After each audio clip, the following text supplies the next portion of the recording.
Hello students, कैसे हैं आप सब। आई होप कि बहुत अच्छे होंगे। My YouTube channel HPR classes पर आपका स्वागत है, जहां पर पढ़ते हैं इंटर के लिए मैथ और फिजिक्स। जिसमें फिजिक्स में हमारा आज का टॉपिक है गॉस की प्रमेय, जिसे बोलते हैं गॉसिस थ्योरम। देखिए, ये बोर्ड एग्जाम के लिए बहुत ज़्यादा मोस्ट मानी जाती है और इसके अनुप्रयोग भी क्या होते हैं, मोस्ट होते हैं। अब ये प्रमेय होती क्या है। देखिए, हम किसी भी प्रमेय को या फिर किसी भी साइंटिस्ट के कथन को चेंज नहीं कर सकते। वो जैसी होती है उसे वैसा ही लिखना होता है। तो ये प्रमेय होती है कि किसी बंद पृष्ठ के लिए लागू होती है कि किसी बंद पृष्ठ से होकर गुजरने वाला कुल वैद्युत फलक उस पृष्ठ द्वारा घिरे कुल आवेश का 1/ε0 गुना होता है। वही यहाँ पे लिखा हुआ है। इसे क्या कर सकते हो, आप लिख सकते हो, अर्थात करके लिख देते हैं। इसका जो फॉर्मूला होता है वो क्या होता है, अर्थात फॉर्मूला होता है फाई ई, जो होता है आपका इलेक्ट्रिक फ्लक्स यानी कि विद्युत फ्लक्स बराबर होता है Q/ε0। देखिए, इसी को याद रखना है आपको, और ये याद रखोगे तो ये पूरा क्या हो जाता है, लिखा जा सकती है इसके प्रमेय को। क्या होता है कि किसी बंद पृष्ठ से होकर गुजरने वाला कुल विद्युत फ्लक्स उस पृष्ठ द्वारा घिरे कुल आवेश का जितना भी इस पर आवेश होगा वो कैसा होता है, उस आवेश का 1/ε0 गुना होता है। तो इसे ऐसा लिख सकते हैं। और यहाँ पे देखिए, अगर इसके चित्र पे कहा जाए तो क्या होगा कि एक मान लिया हमने क्या है, एक बिंदु आवेश है जो कि +Q है। क्या है, बिंदु आवेश है जो कि +Q है। यहाँ पे रखा है, बिंदु O पर रखा है, जिससे r दूरी पर एक बिंदु क्या है, P है। जिससे r दूरी पर एक बिंदु क्या है, P है, जिस पर क्या करनी होती है, हमें विद्युत क्षेत्र की तीव्रता की गणना करनी होती है। अब हमने मान लिया कि ये जो बिंदु है यानी कि +Q आवेश है, उसके चारों ओर क्या मान लेते हैं, एक गॉसियन पृष्ठ की कल्पना कर लेते हैं, यानी कि बंद पृष्ठ की क्या कर लेते हैं, कल्पना कर लेते हैं। अब कल्पना क्यों की जाती है, क्योंकि ये क्या होता है, केवल और केवल बंद पृष्ठ के लिए लागू होती है गॉस की प्रमेय। और यहाँ पर जहां पर ये बिंदु P होता है, जहां पर बिंदु P होता है वहां पर अगर अल्पांश क्षेत्रफल मान लिया जाए कितना, dA, लेकिन वहां पर विद्युत क्षेत्र की तीव्रता की जो डायरेक्शन है वो ये होती है, और जबकि क्षेत्रफल इधर मान लिया जाए तो इन दोनों के जो बीच होता है कोण बनेगा वो कितना है, थीटा है। यानी विद्युत क्षेत्र की तीव्रता और अल्पांश क्षेत्रफल के बीच जो कोण होता है वो कितना है, थीटा है। जहां पर n कैप दर्शाता है ये डायरेक्शन को, यानी कि यूनिट होता है, इकाई बोलते हैं इसे। अब देखिए जरा, ये क्या है कि बंद पृष्ठ है। अब इसके प्रूफ की बात की जाती है, प्रूफ ज्यादा कर मोस्ट होता है। तो इसका प्रूफ कैसे लिखते हैं, देखिए जरा, यहां पर लिख देते हैं प्रूफ। देखिए प्रूफ कैसे करते हैं, पहले लिख लेते हैं जो जो हमने ये लिया गया है उसे मान लेते हैं। तो यहां पे लिख लेते हैं, माना कि एक बिंदु आवेश, एक बिंदु आवेश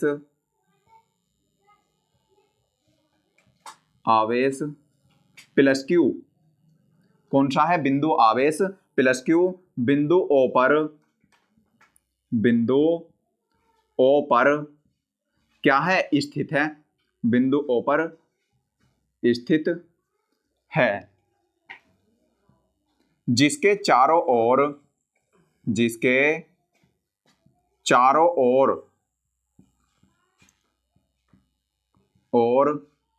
एक गॉसियन पृष्ठ की कल्पना कर लेते हैं, जिसके चारों ओर एक गॉसियन पृष्ठ की, जैसा जैसा इसे बनाते हैं वैसा वैसा क्या कर देते हैं, लिख देते हैं। गॉसियन पृष्ठ की कल्पना कर लेते हैं, जिसके चारों ओर क्या कर लेते हैं, गॉसियन पृष्ठ की कल्पना कर लेते हैं। बिंदु O से, यहां पे लिख देते हैं, बिंदु O से R तक, यानी कि यहां से कर सकते हैं कि बिंदु O से R दूरी पर एक बिंदु क्या है, P है, जिस पर विद्युत क्षेत्र की तीव्रता की क्या करनी होती है, हमें गणना करनी होती है। बिंदु O से R दूरी पर एक बिंदु P है, जिस पर विद्युत क्षेत्र की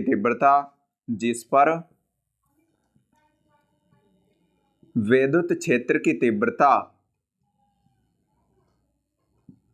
विद्युत क्षेत्र की तीव्रता वो किसके कारण होगी, प्लस क्यू आवेश के कारण होती है बिंदु P पर विद्युत क्षेत्र की तीव्रता। तो कितनी होती है, आप विद्युत क्षेत्र की तीव्रता को जानते हो, किससे प्रदर्शित करते हैं, E से प्रदर्शित करते हैं, और E बराबर होता है 1/4 पाई एप्सिलॉन नॉट होता है, और यहाँ पे क्या होता है Q/r², यानी कि दोनों के बीच की दूरी जो होती है। अब यहाँ पे हो गई है विद्युत क्षेत्र की तीव्रता हो जाती है। आगे क्या करते हैं कि इसके अल्पांश जो क्षेत्रफल है जो कि बिंदु P घिरा हुआ है जिस अल्पांश क्षेत्रफल से, तो वहां से कर लेते हैं कि बिंदु यहाँ पर, यानी कि वहां पर लिख देते हैं कि विद्युत क्षेत्र की तीव्रता, विद्युत क्षेत्र की तीव्रता, क्षेत्र की तीव्रता E, विद्युत क्षेत्र की तीव्रता E तथा अल्पांश क्षेत्रफल, अल्पांश क्षेत्रफल कितना माना है, अल्पांश जो क्षेत्रफल है वो कितना है dA, अल्पांश क्षेत्रफल dA से होकर गुजरने वाला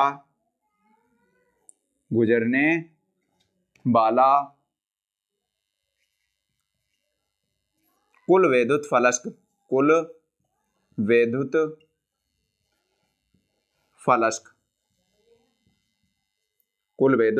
फलस्क कितना होता है। अगर इसकी बात कर ली जाए कि dA यानी कि अल्पांश क्षेत्रफल है और विद्युत क्षेत्र की तीव्रता कितनी है, इतनी है, तो वहां पर कितना हो जाता है, अल्पांश क्षेत्रफल के लिए निकालोगे तो कितना हो जाएगा, अल्पांश हो जाएगा, यानी कि d phi E, और बराबर कितना होता है, तो मैंने पिछली वीडियो में आपको बताया था कि विद्युत फलस्क क्या होता है, तो इसका फॉर्मूला होता है E वेक्टर और dA होता है, कितना हो जाता है E vector dot dA vector होता है। अगर यहां से क्या हटाते हैं, डॉट प्रोडक्ट को हटाते हैं तो कितना निकल जाता है, यहां से निकल जाता है d phi E, और बराबर होता है E dA cos थीटा। आशा है कि आपको ये समझ में आया होगा। आगे देखिए, अब क्या रखते हैं हम, विद्युत क्षेत्र की तीव्रता का मान यहां से यहां पर रख देते हैं, इसका स्क्रीनशॉट ले लो, चलते हैं आगे। आशा है कि आपने इसका स्क्रीनशॉट ले लिया होगा। देखिए आगे चलते हैं।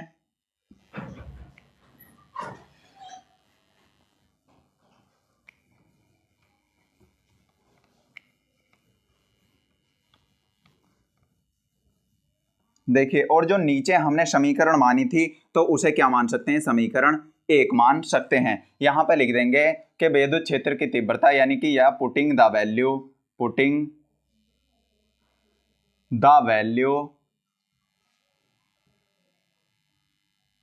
वैल्यू ऑफ किसकी, E की, यानी जो होती है विद्युत क्षेत्र की तीव्रता, putting the value of E in equation कौन सी में रखते हैं, फर्स्ट में, ये फर्स्ट ही तो मानी है, जब यहां पे रखोगे तो कितना प्राप्त हो जाएगा आपको, ये प्राप्त हो जाता है आपको कि d phi E, और बराबर हो जाता है कितना E dA cos थीटा।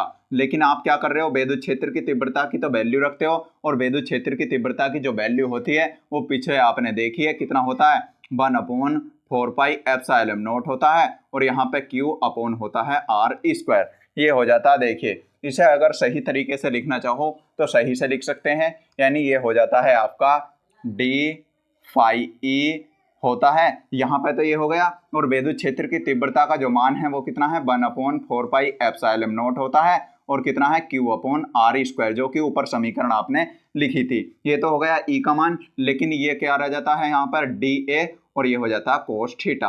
आशा है कि आपको ये बात समझ में आ गई होगी। देखिए आगे चलते हैं, आगे क्या प्राप्त हो जाता है जब इसे करते हैं, तो यहाँ पे निकालते हैं संपूर्ण के लिए, किसके लिए निकालते हैं, संपूर्ण पृष्ठ के लिए, तो यहाँ पर लिख देंगे संपूर्ण पृष्ठ से होकर गुजरने वाला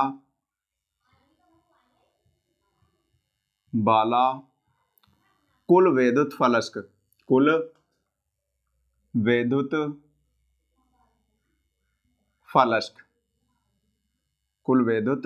फलस्क देखिए कितना होता है। तो कुल वैद्युत फलक के लिए क्या कर देते हैं, इसका इंटीग्रेशन कर देते हैं। इंटीग्रेशन का मतलब होता है समाकलन। क्या होता है कि समाकलन का मतलब होता है सभी का योग, या फिर समेशन भी लगा सकते हैं। तो कितना हो जाता है, डी फाई ई हो जाता है। और बराबर में जब इधर का इंटीग्रेशन करते हैं तो इधर का भी क्या करना होता है, इंटीग्रेशन करना होता है। और प्राप्त हो जाता है आपको 1/4 पाई एप्सिलॉन नॉट, और क्यू अपॉन हो जाता है आर स्क्वायर और डी ए कोस थीटा। देखिए ये प्राप्त हमें हो जाता है। अब इसका क्या करते हो, जब इंटीग्रेशन करते हो तो यहाँ पे कितना प्राप्त हो जाता है आपका फाई ई, क्योंकि जब करते हो आप डी एक्स का तो मिल जाता है एक्स, इतना मिल जाता है। एक्स के रेस्पेक्ट में करते हैं जब, और टी के रेस्पेक्ट में करते हैं तो टी मिल जाता है। जब इसका करते हैं तो किसके रेस्पेक्ट में होगा, ए के, यानी कि एरिया के, और हमें प्राप्त हो जाएगा 1/4 पाई एप्सिलॉन नॉट होता है, और क्यू हो जाएगा। और यहाँ पे क्या मिल जाता है आपको, डी ए होता है और कोस थीटा, अगर इन्हें अंदर ही रहने दिया जाए। अब देखिए जरा, मैंने आपको पढ़ाया था स्टेरेडियन। क्या पढ़ाया था, स्टेरेडियन, जो होता कितना है तो आप जानते ही हो, चूंकि यहाँ पे लिख देते हैं डी ओमेगा, किससे प्रदर्शित करते हैं, अल्पांश क्षेत्रफल के लिए डी ओमेगा, जो कि ये बनता है यानी कि किसी भी बंद पृष्ठ के केंद्र पर बनने वाला जो कोण होता है। जैसे कि एक तरबूज में से निकालते हैं अगर चाप को, तो वहां पे क्या बन जाता है, एक कोण बन जाता है, जिसे क्या कहते हैं हम, स्टेरेडियन कहते हैं, यानी कि घन कोण कहते हैं। और ये बराबर होता है, मैंने पिछली वीडियो में पढ़ाया था आपको, D A upon R square. लेकिन यहाँ पे क्या है, कोस थीटा है, तो यहाँ पे क्या कर सकते हैं, कोस थीटा भी कर सकते हैं, अगर वहां पे 0 डिग्री मान लिया जाता है। और कोस 0 का मान कितना होता है, 1 होता है। आगे देखिए, जब इसे आगे करते हैं सोल्व, तो कितना प्राप्त हो जाता है, ये प्राप्त हो जाता है फाई ई और 1/4 पाई एप्सिलॉन नॉट हो जाएगा एक यहाँ पर, और क्यू हो जाता है। और इसका क्या करना होता है, इंटीग्रेशन, यानी कि इस वैल्यू कितनी रख सकते हैं, तो इस पूरे की वैल्यू डी ओमेगा रख सकते हैं। ये हो जाता है डी ओमेगा। और डी ओमेगा का जब इंटीग्रेशन करते हैं, यानी कि संपूर्ण के लिए निकालते हैं, तो डी ओमेगा का जब इंटीग्रेशन करा जाता है तो उसका मान होता है 4 पाई, जो कि मैंने आपको नोट में लिखाया था नीचे करके। आगे देखिए जरा कितना हो जाता है, तो यहाँ पे हो जाता है आपका तो फाई ई बराबर हो जाता है 1/4 पाई एप्सिलॉन नॉट होता है, और यहाँ पे क्यू, और इसकी जो वैल्यू आ जाती है, यानी कि इंटीग्रेशन यहाँ पे ये संपूर्ण के लिए होता है, जो कि किसी भी गोले के केंद्र पर बनता है, जो पूरा कोण होता है, यानी जिसे बोलते हैं हम घन कोण। इसकी वैल्यू होती है 4 पाई। कितनी होती है, 4 पाई। और जबकि एक वृत्त पर जो बनता है पूरे वृत्त के लिए, तो वो होता है केवल 2 पाई। लेकिन इसका कैसा ही पूरा गोला होता है, और गोले के जो केंद्र पर कोण बनता है वो बनता है 4 पाई पूरा होता है। आगे देखिए जरा, इसकी वैल्यू कितनी रख देंगे, यहाँ पे 4 पाई रख देंगे, और 4 पाई से 4 पाई क्या हो जाता है, ये कैंसिल हो जाता है। और जब कैंसिल हो जाता है तो ये प्राप्त हो जाता है आपको फाई ई बराबर होता है क्यू अपॉन एप्सिलॉन नॉट। देखिए यही क्या करना था, हमको सिद्ध करना था। तो यहाँ पे लिख देते हैं इति सिद्धम, यानी कि हैंस प्रूफ। ये हो जाता है हैंस प्रूफ। यही क्या करना था, आपको सिद्ध करना था। आई होप कि आपको ये समझ में आया होगा और आप इसे भूलने वाले नहीं है। लेकिन इसे क्या करना होता है, इसे लिखना जरूर पड़ेगा, क्योंकि हम किसी भी चीज को, हम जब भी हमारा उस पर अधिकार है जब हमारे हाथों से वो निकल जाती है या फिर लिख जाती है। हमारा उस पर तभी अधिकार रहता है जब हम उसे 2-3 बार अपने हाथों से लिख लेते हैं। इसका स्क्रीनशॉट ले लो। देखिए आगे बात करते हैं। आशा है कि आपने इसका स्क्रीनशॉट ले लिया होगा और आपको चित्र के बारे में भी पूरा पता चल गया होगा कि डी ओमेगा क्या होता है, तो ये घनकोण होता है। अब बात कर ली जाए कि अगर कोई बंद पृष्ठ है ऐसे करके, ये बंद पृष्ठ कैसा ही भी हो सकता है, तिरछा यानी कि कैसा ही भी हो सकता है, लेकिन होना चाहिए बंद पृष्ठ होना चाहिए। ये ऐसा नहीं है कि गोली बनाना है सर, कैसा ही भी बना सकते हो, वो आपके ऊपर डिपेंड करता है, लेकिन बंद पृष्ठ होना चाहिए। अब यहाँ पर मान लिया जाए, यहाँ पे तो कितना आवेश था, केवल प्लस क्यू चार्ज था, लेकिन आपने क्या मान लिया, एक विद्युत द्विध्रुव को रख दिया। क्या रख दिया, एक विद्युत द्विध्रुव को रख दिया। और पूरा जो विद्युत द्विध्रुव होता है वो किस किस से मिलकर बना होता है, माइनस क्यू और प्लस क्यू आवेश से मिलकर बना होता है। और जिसकी लंबाई कितनी मान लेते हैं हम, 2L भी मान लेते हैं और 2A भी मान सकते हैं। अब अगर कहने लगे कोई कि अगर कोई बंद पृष्ठ में क्या रखा है, पूरा विद्युत द्विध्रुव रखा है, तो उससे होकर गुजरने वाला जो विद्युत फलक होगा वो कितना होगा, शून्य होगा। वो कितना होता है आपको बताना है कि सर शून्य होगा। कितना होता है, शून्य होता है। और वो देखिए इसमें सिद्ध कर लेते हैं यहाँ पर, तो यहाँ पर लिख लोगे नोट में या फिर ऊपर ही लिख लेते हैं। देखिए जरा, इसका स्क्रीनशॉट तो ले लिया होगा आपने।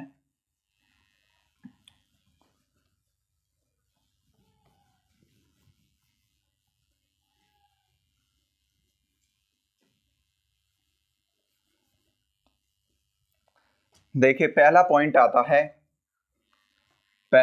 होता है इसमें कि अगर कोई किसी बंद पृष्ठ के अंदर क्या रखा हुआ है, एक बेधुत द्विध्रुव रखा हुआ है। ये बंद पृष्ठ मान लिया, कैसा ही भी मान सकते हैं इसे।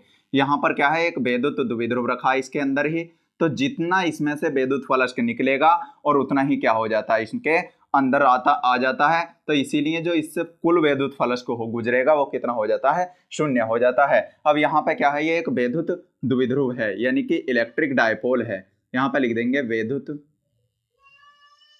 द्विध्रुव। क्या है, ये बेधुत द्विध्रुव है। तो यहाँ पर जो पॉइंट लिखते हैं वो लिख देते हैं कि यदि किसी बंद पृष्ठ के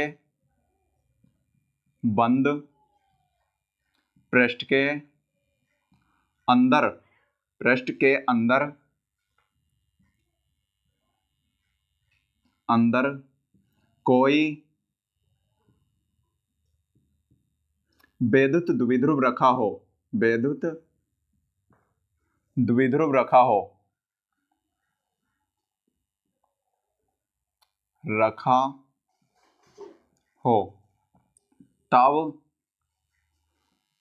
तब उससे गुजरने वाला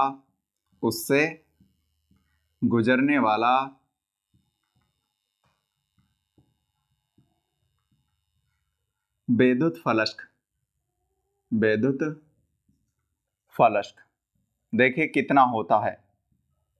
अब मैंने बताया था कि बेधुत फलस्क जो होता है गॉस की प्रमेय से, तो किसी बंद पृष्ठ से होकर गुजरने वाला कुल बेधुत फलस्क उस पृष्ठ द्वारा घिरे कुल आवेश का 1/ε0 गुना होता है। तो यहाँ पे लिख देते हैं गॉस की प्रमेय से, गॉस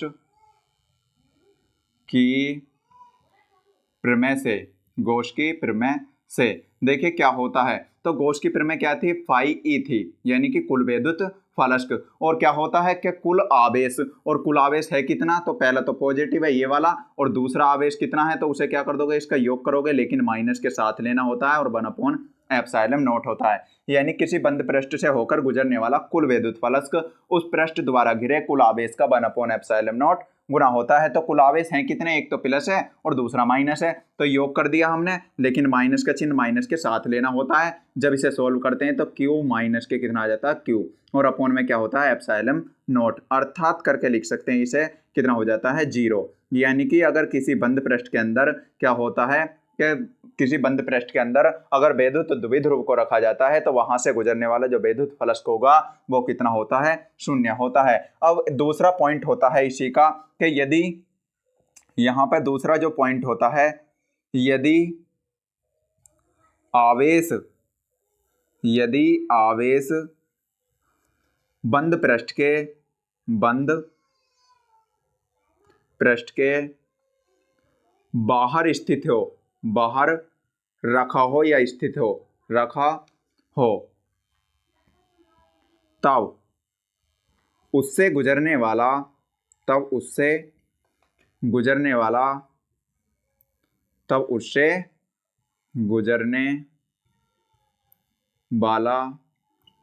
बेधुत फलस्क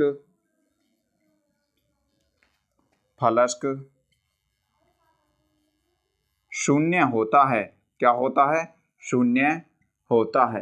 देखिए कितना होता है कि ये कहा गया है कि यदि आवेश बंद पृष्ठ के बाहर स्थित हो, कहां पर हो, के बाहर रखा हो, तब उससे गुजरने वाला बेधुत फलस्क का जो मान होगा वो कितना होगा, 0 होता है। यानी कि अगर बात कर ली जाए कि यहाँ पर क्या है, एक बंद पृष्ठ है, ऐसे करके मान लिया जाए, ऐसे करके कुछ बना लिया जाता है, यहाँ पर ऐसे बना दिया जाए, तो यहाँ पे क्या रखा हुआ है, अगर कोई +Q आवेश रखा हुआ है यहाँ पर ऐसे करके, तो यहाँ से अगर ऐसे करके गुजरेंगी बेधुत वल रेखाएं, तो जितनी यहाँ से प्रवेश करती हैं उतनी ही यहाँ से क्या हो जाती हैं, निकल जाती हैं। तो यहाँ से जितनी प्रवेश कर रही हैं और वहां से क्या हो जाती हैं, उतनी ही निकल जाती हैं। तो इससे गुजरने वाला जो कुल बेधुत फलस्क होता है वो कितना होता है, 0 होता है। आशा है कि ये आपको समझ में आ गया होगा। इसका स्क्रीनशॉट ले सकते हैं इतने का, और ये मोस्ट होता है, पूछ भी लिया जाता है ऐसा। देखिए आशा है कि आपने इसका स्क्रीनशॉट ले लिया होगा। मिलते हैं इस वीडियो के लिए। अगर ये वीडियो आपको अच्छी लगी हो तो प्लीज़ इसे लाइक करें, शेयर करें और हमारे चैनल को सब्सक्राइब करें, जिससे कि अच्छी वीडियो आपको प्रोवाइड कराई जा सके, यानी कि मिल सके। और मैथ की भी क्लासेज इसी पे चलती है तो उसे भी देख लीजिएगा। अब चलते हैं, मिलते हैं अगली वीडियो में, और अगली वीडियो के लिए good luck, take care, love you to all.